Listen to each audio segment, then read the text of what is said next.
मैं फराज किदवई साहब एक बात आपसे समझना चाहूंगा। आपने कहा ना कि जैसे ही एलिगेशन लगता है, एक वर्ग विशेष का नाम सामने आता है, तुरंत बुलडोजर निकल पड़ता है। अगर मान लीजिए एलिगेशन लगा और उसके बारे में जानकारी मिली कि उसने वहां पर अवैध कब्जा करके कोई प्रॉपर्टी बनाई है, तो क्या इस आधार पर बुलडोजर ना चले कि वो वर्ग विशेष का है?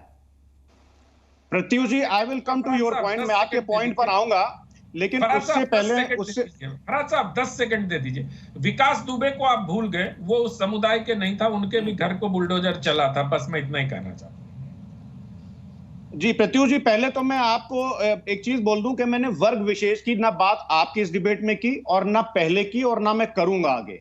मैं ये बोल रहा हूं सेलेक्टिव अप्रोच और वर्ग विशेष में बहुत ज्यादा अंतर होता है। प्लीज इसको थोड़ा सा वो देख लीजिएगा। दूसरी बात, अनंत विजय जी की मैं बहुत रिस्पेक्ट करता हूं। अब क्योंकि इन्होंने डायरेक्ट हमारे राष्ट्रीय अध्यक्ष जी के ऊपर कटाक्ष किया है, तो अनंत विजय जी, मैं भी आपकी तरह कभी फेलो पैनलिस्ट के लिए, जैसे भारतीय जनता पार्टी के जो कुछ प्रवक्ता हैं वो आकर के एक महिला को भी देखते हैं तो महिला के ऊपर भी अपमानजनक टिप्पणियां करते हैं, मैं कभी ऐसा कुछ नहीं करता हूं। लेकिन क्योंकि आपने हमारे राष्ट्रीय अध्यक्ष जी के बारे में बोला, मैं अनंत विजय जी आपको चैलेंज करता हूं कि एक स्टेटमेंट हमारे राष्ट्रीय अध्यक्ष जी का ऐसा दिखा दिए जिसमें वो नायब सिंह सैनी के साथ में खड़े हों। आपने अभी जो आरोप लगाया है, एक स्टेटमेंट दिखा दिए। डीएनए की मांग करना और उनके साथ में खड़ा होना, ये जमीन आसमान का फर्क है। दूसरा, अनंत विजय जी रुक जाए, अब सुनिए। दूसरा, आपने सामाजिक न्याय की बात की कि सामाजिक न्याय की दुहाई देते थे और संविधान की दुहाई हम लोग आज दे रहे हैं। अनंत विजय जी, आपकी मैं जानकारी के लिए बता दूं कि सोशल जस्टिस, सामाजिक न्याय, सामाजिक परिवर्तन की दुहाई हम लोग देते रहे थे, देते रहे हैं और देते रहेंगे। तीसरी बात, मनीष शुक्ला जी अभी बोल रहे थे ना बलात्कारियों की पार्टी। अरे बलात्कारी जनता पार्टी के लोग, कुणाल पांडे, इनका सक्षम पटेल, आनंद कुमार, अरे समाजवादी पार्टी का नेता है कि नहीं है? प्रॉब्लम है, यही प्रॉब्लम है भारतीय जनता पार्टी के लिए। अखिलेश यादव को छाती पीट रहे थे। सुनना पड़ेगा, अगर हिम्मत हो तो सुनिए। बताइए, कुणाल पांडे, सक्षम पटेल, अभिषेक चौहान 2 महीने तक भारतीय जनता पार्टी का मध्य प्रदेश में प्रचार करते रहे, लेकिन उन बलात्कारियों के ऊपर आपने कुछ नहीं कहा और आपने उनका केस इतना कमजोर कर दिया कि वो बलात्कारी जेल पर रिहा हो गए। आप बलात्कार की बात करते हैं, जिन महिला पहलवानों ने पूरे दुनिया में भारत का नाम रोशन किया, उन महिला पहलवानों को आपने घसीट करके मारा। आप बात करते हैं महिला सम्मान की। अभी 10 दिन पहले 4 साल की बच्ची के साथ हम नहीं कर सकते, लड़कों से गलती हो जाती है, ये नहीं कर सकते। 4 साल की छोटी बच्ची के साथ गलती हो जाती है, रेप हुआ है। क्या वहां बुलडोजर चला प्रत्युष जी? इनकी हिम्मत नहीं है कि बता दें। 4 साल की छोटी बच्ची के साथ, 16 साल की एक बच्ची के साथ, एक दलित बच्ची के साथ रेप होता है। उनके रेपिस्ट के यहाँ क्या बुलडोजर चला? समाज की लड़की के साथ अयोध्या में हुआ, इसके बाद अखिलेश यादव जिस तरीके से छाती पीट रहे थे, और आज वही शर्म आनी चाहिए, बेशर्मी की हद है। अभी भी आप बोल रहे हो नवाब सिंह यादव के लिए कहा जा रहा है। मैं मनीष शुक्ला जी, बीएचयू रेप कांड के आरोपियों की मापी जोपी हो गई, जमीन की, संपत्तियों की, सही थी या गलत थी, हो गई? 10 दिन पहले वहां बुलडोजर क्यों नहीं चला, और अगर नहीं चला तो उसकी वजह भी बता दीजिए। मुझे पूरा भरोसा है कि जितना समय समाजवादी पार्टी के सबको बराबर समय मिल रहा है, सबको बराबर समय मिल रहा है। जी बोलिए। आप जैसे जरूर दूंगा, खा रहे हैं, जनता को धोखा दे रहे हैं, वैसे आप हमारा समय भी खा गए। ये जितने लोगों का नाम इन्होंने लिया है, जब इनके ऊपर आरोप लगा तो क्या भारतीय जनता पार्टी के किसी नेता ने कहा कि इसका डीएनए टेस्ट कराओ, इसके ऊपर एफआईआर मत करो, कार्रवाई मत करो? सबको जेल किसने भेजा? योगी आदित्यनाथ की सरकार के दौरान ही जेल में गए। अपराध होना एक बात है, लेकिन अपराधी के साथ खड़े होकर छाती पीटना कि भैया डीएनए टेस्ट करा लो, पॉलीग्राफी टेस्ट करा लो। नवाब सिंह तो सीनियर लीडर है भारतीय समाजवादी पार्टी का, उसको छोड़ दो। ये अखिलेश यादव की पार्टी में तमाम बार आता है। और महिलाओं की सम्मान की बात, ये फराज किदवई से पूछिए, ये फराज किदवई से पूछिए कि महिलाएं बच्चा पैदा करने की मशीन है। आजम खान कहता था कि नहीं कहता था? मना करने के लिए नहीं कहता, गलती हो गई, मुलायम सिंह यादव ने कहा था कि नहीं कहा था? डीएनए टेस्ट की मांग करना और एफआईआर करवाना एक डिफरेंट तरीके से बेशर्मी से नवाब सिंह यादव को बचाने के लिए अखिलेश यादव छाती फाड़ रहे हैं। और आज का बयान केवल और केवल मुबीन खान और नवाब सिंह यादव को बचाने के लिए अखिलेश यादव ने दिया है। केवल और केवल मुबीन खान और नवाब सिंह यादव को बचाने के लिए दिया है। फराज किदवई जी, प्रयागराज में अगर किसी माफिया की अवैध संपत्ति को बुलडोज करके गरीबों के लिए आवाज बनाया जाता है तो यह भी गलत है, होना नहीं चाहिए कायदे से। प्रत्युष जी, मेरा सवाल तो यही है कि अजय मिश्रा टेनी के लड़का, सुनिए, अरे सुनने की हिम्मत रखिए सर शुक्ला जी। अरे नहीं, मुख्तार अंसारी, अतीक अहमद, इनकी अवैध संपत्तियों पर बुलडोजर चलता है तो क्या यह गलत है? प्रॉब्लम यही है कि आपको माफिया, प्रत्युष जी आपसे भी रिक्वेस्ट करूंगा कि उत्तर प्रदेश में खाली ये 2 माफिया नहीं है। राजीव राणा बरेली, विजय मिश्रा, मेरा इंटरवेंशन, विजय मिश्रा, नाम आ गया है, श्रीकांत त्यागी, कुंटू सिंह, सुंदर भाटी, कितने नाम गिनाऊं? शुरुआत होती है 2020, बिकरू कांड, विकास दुबे, ये कौन थे? अब सुनिए, अब आपने बुलडोजर की बात करी। देखिए क्या है कि मेरा एक सीधा सवाल है, सीधा सवाल यह है कि लखीमपुर में जब स्टेट होम में, देखिए ऐसे नहीं होता है, चलिए इनको बोलने नहीं, आपने कहा ना कि आपको सिर्फ 2 ही माफिया दिखते हैं, मैंने नाम गिना दीजिए। अब बताइए ना कि क्या इन पर क्या देखकर चला बुलडोजर, ये बताइए। यहां भी सिलेक्टिव अप्रोच रहा क्या? Pratyush ji, that is what I am saying कि जब भी भारतीय जनता पार्टी माफिया के नाम लेती है, मैं तो ये बोलता हूं कि माफिया की ना कोई जात है, ना धर्म है, ना उसका मजहब है, माफिया माफिया है। लेकिन मैं यही कहिए ना, सवाल माफिया है, मैं तो सेलेक्टिव अप्रोच की बात कहां से आ गई? आपका क्या होता है? लखीमपुर का जो कांड हुआ वो किसका माफिया है? उसके ऊपर कितनी जगह बुलडोजर चल गया? मैं तो ये पूछ रहा हूं, IIT BHU की बच्ची के साथ जो रेप में जो एक्यूज्ड है, उनके यहां क्या बुलडोजर चला? मैं यही बोल रहा हूं, this is the selective approach that Bharatiya Janata party. लीजिए, अभी तो आप कह रहे थे क्या बुलडोजर कार्रवाई के खिलाफ है, आप कह रहे हैं आरोप लगा वहां पर चला क्या? नहीं, आप कंफ्यूज हो गए। आपने कहा आरोप लगा तो बुलडोजर चला क्या?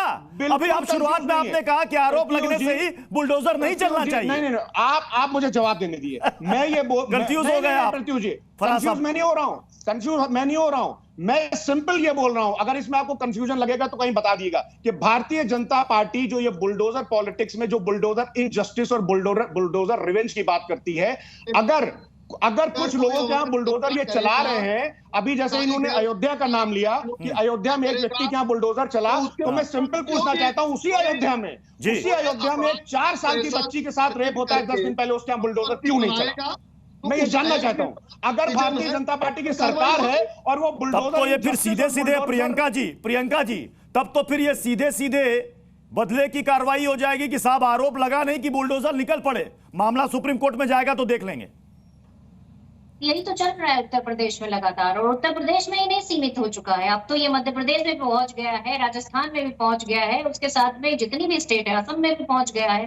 तो देखिए, जहर उगलने की थोक बिक्री जो कर रहे हैं ना, भारतीय जनता पार्टी कर रही है, जो जहर ये बो रही है, उसका नतीजा आप देखिए हरियाणा में क्या हुआ। हरियाणा में तथाकथित गौरक्षक ने एक बच्चे को गोली चलाकर मार डाला, सरेआम, और सिर्फ इस बात मार डाला। आप दुख हुआ कि नहीं हुआ? आपको दुख हुआ? ये आपका बोया हुआ जहर है जो लोग काट रहे हैं। उस बच्चे की कोई गलती भी नहीं थी। उसका पिता तो पूछ रहा है कि अगर आपको उसको रोकना ही था तो आप गाड़ी में गोली मारते ना, सिर्फ ये सोचकर कि उसके अंदर एक मुस्लिम बैठा होगा उसको गोली मार देंगे। आप बताइए कि ट्रेन में जो हुआ महाराष्ट्र में वो क्या था? ये आपका बोया हुआ जहर है जो इस देश की जनता काट रही है। गुस्सा आता है लोगों को जब एक बुजुर्ग को सरेआम पीटा जाता है ट्रेन के अंदर, जूते लात घूसों से। क्या गलती थी उसकी? आप एक्चुअल में थोक विक्रेता हो गए जहर के। और जब राहुल गांधी जी मोहब्बत की दुकान की बात करते हैं ना, तब आपको चूना लगता है, तब आपको दर्द होता है। अनंत विजय सर, मसला तो लॉ एंड ऑर्डर का है, ये पॉलिटिकल हथियार कब से बन गया? बेचारा बुलडोजर नाहक बदनाम हो गया, ये तो जरिया है निर्माण का, आजकल विध्वंस के लिए बदनाम है। प्रत्युष जी, अब तो उससे फूल माला भी बरसवा रहे हैं अपने ऊपर लोग। मैं ये कह रहा हूं कि अभी फराज किदवई साहब ने मुझे 2-3 चुनौतियां दी हैं, तो मेरा बोलना आवश्यक है। मैं सिर्फ इतना अनुरोध करूंगा कि कई बार क्रोध में विवेक समाप्त हो जाता है और जब आप क्रोधित हो रहे होते हो तो आप समझ नहीं पाते कि सामने वाला क्या बोल रहा है। मैंने कभी ये नहीं कहा कि अखिलेश यादव और नवाब सिंह यादव में कोई संबंध है। क्या मैंने इस शो पे ऐसा कहा? आप सब लोग यहाँ हैं, कब क्या मैंने इस शो पे ये कहा कि सामाजिक न्याय की बात करना गलत था? नहीं कहा। तो जब आप आवेशित होते हैं, क्रोधित होते हैं, तो आप विवेक को साइड कर देते हैं और वही सोचने लगते हैं जो आप सोच रहे थे। मैंने सिर्फ इतना कहा कि अखिलेश यादव जी ने डीएनए टेस्ट की बात कही थी, डीएनए टेस्ट मैच कर गया। दूसरी बात, एक जो मोहित खान वाले मामले में था, उसमें समाजवादी पार्टी की एक प्रवक्ता का बड़ा ही असंवेदनशील बयान था कि रात में वहां करने क्या गई थी वो बच्ची। तो ये सारी चीजें फराज किदवई साहब, अगर आप होलिस्टिकली सोचोगे, इसको समाज सोसाइटी के हिसाब से सोचोगे, तो आपको ये सारी चीजों के उत्तर समाज को देने पड़ेंगे। मैं उस दूरी तक नहीं जाता जब नेताजी ने कह दिया था कि लड़के हैं, लड़कों से गलतियां हो जाती हैं, वो स्वर्गीय हो चुके हैं, उनकी बात छोड़ दीजिए। मैं सिर्फ अभी की स्थिति की बात आपको करता हूं। और बुलडोजर की जहां तक बात है, तो आपके और महंत योगी आदित्यनाथ के बीच की अदावत तो पुरानी है। बावजूद इसके आज तक एक भी बुलडोजर इटावा के क्षेत्र में नहीं गया है, मुझे ऐसा लगता है। सैफई में एक भी बुलडोजर नहीं चला है। जिस प्रकार से योगी आदित्यनाथ की घेरेबंदी गोरखपुर में की गई थी समाजवादी शासनकाल में, और जिस प्रकार से उनकी गिरफ्तारी की गई थी, उनको प्रताड़ित किया गया था, उस प्रकार का कोई कर्म। मनीष शुक्ला जी, मैंने शुरुआत में उस सवाल को जो पूछा था उसको मैं आगे बढ़ा रहा हूं, क्योंकि सुप्रीम कोर्ट ने कहा है कि हम सभी स्टेट के लिए एक दिशा निर्देश हम तय करने वाले हैं। आपके पास कोई सुझाव हो तो दें। एलिगेशन लगने के बाद ही क्यों पता चलता है कि इसके पास अवैध संपत्ति है? आपके पास कोई सरकारी डेटा है कि कहां कहां किसने इंक्रोचमेंट किया है, किसकी कितनी अवैध संपत्ति है? बिना एलिगेशन लगे हुए आपने कितनों को बुलडोज किया है आपके पास आंकड़े? देखिए, मैं बहुत साफ गोई से बात करूंगा। आपने जो अंतिम सवाल पूछा कि बिना आरोप लगे कितना बुलडोज हुआ, तो सबसे बड़ा एग्जाम्पल तो यही लखनऊ में अकबर नगर है, जो माननीय सर्वोच्च न्यायालय तक विचा गया, और सर्वोच्च न्यायालय के गाइडलाइन के अनुसार यहाँ अकबर नगर में बड़ी कार्रवाई हुई, जहाँ कोई आपराधिक घटना में कोई वांछित नहीं था, फिर भी कार्रवाई हुई। ऐसे तमाम घटनाएं हैं। क्योंकि आपराधिक घटनाओं के बाद जब इस तरह की कार्रवाई होती है तो चर्चा में आती है, इसलिए उसमें आप डिबेट कर रहे हो। हाँ, तमाम कार्रवाई लंबित रहती है, तमाम जगह नोटिस दी गई रहती है, और उसी दौरान अगर कोई बड़ी घटना में कोई लिप्त पाया जाता है तो उस पर कार्रवाई तेज होती है। स्वाभाविक है, किसी ने बलात्कार किया, किसी ने हत्या की, तो उस व्यक्ति की जब जांच शुरू होती है तो ये अगर उसको पहले से नोटिस है या इस तरह की अवैध निर्माण रहता है या कहीं, इसीलिए उदयपुर में किराएदार वहां रहता है और मकान मालिक का मकान ही उड़ा दिया जाता है। फिर मैं कह रहा हूं, इसको समझने की आवश्यकता है। आपने कहा ना कि जांच पूरी करते हैं, तो वहां पर जिस पर आरोप लगा वो किराएदार था, अब मकान मालिक वहां अलग रो रहा है कि साहब मेरा मकान क्यों गिरा दिया। 5 सेकंड देंगे तो बात क्लियर हो जाएगी। कहीं भी इसलिए किसी के ऊपर बुलडोजर की कार्रवाई नहीं होती कि वो हत्या आरोपी है, बलात्कार का आरोपी है, दंगे का आरोपी है। वो कार्रवाई तभी संभव है जब राजस्व से कहीं ठीक है। तो फराज किदवई जी, अगर आप बुलडोजर कार्रवाई के खिलाफ हैं और ये कहीं नहीं होना चाहिए, ये कहीं से भी न्याय का प्रतीक नहीं है, तो फिर ये बोलने की आवश्यकता क्यों थी कि गोरखपुर की ओर मुंह हो जाएगा? आप ये भी कह सकते थे कि बुलडोजर एक्शन पर हम रोक लगा देंगे, बिना प्रक्रिया के पालन के बुलडोजर नहीं चलेगा। गोरखपुर से कोई दिक्कत है क्या? मैं आपके पॉइंट पर आऊंगा।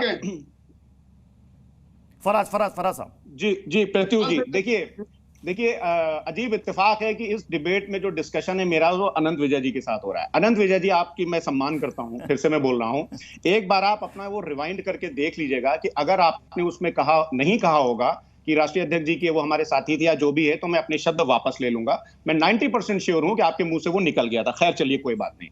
अनंत विजय जी, अगर आपकी वक्ता उन्होंने ऐसा नहीं होता है, आप पार्टी के लीडर हैं, मैं बता रहा हूं अखिलेश यादव के 2024 के चुनाव में अगर आप इनको चुप नहीं कराएंगे तो ऐसे डिबेट नहीं होती। ये क्या तरीका है? ये क्या तरीका है मनीष शुक्ला जी? आप बीच बीच में बोलने लगते हैं, क्या तरीका है आखिर? ये गुंडे करेंगे आप? जी न्यूज़ पे आकर गुंडे करेंगे, आवाज दबाएंगे आप? कोई पर्सनल कमेंट नहीं, और ऐसे भी अब समय समाप्त हो रहा है। बहुत बहुत शुक्रिया आप सभी का हमारे साथ इस बहस में शामिल होने के लिए। तो समाजवादी पार्टी के प्रवक्ता का कहना है कि हम बुलडोजर एक्शन के साथ नहीं हैं, जो भी हो वो कानूनी प्रक्रिया के तहत हो। बीजेपी भी यही कह रही है कि जहां भी आरोपी किसी पर आरोप लगा तो हमने ऐसे ही बुलडोजर नहीं चला लिया, पूरी प्रक्रिया का पालन करने के बाद ही हमने बुलडोजर चलाया। और सुप्रीम कोर्ट में भी यूपी सरकार ने यही हलफनामा दिया है।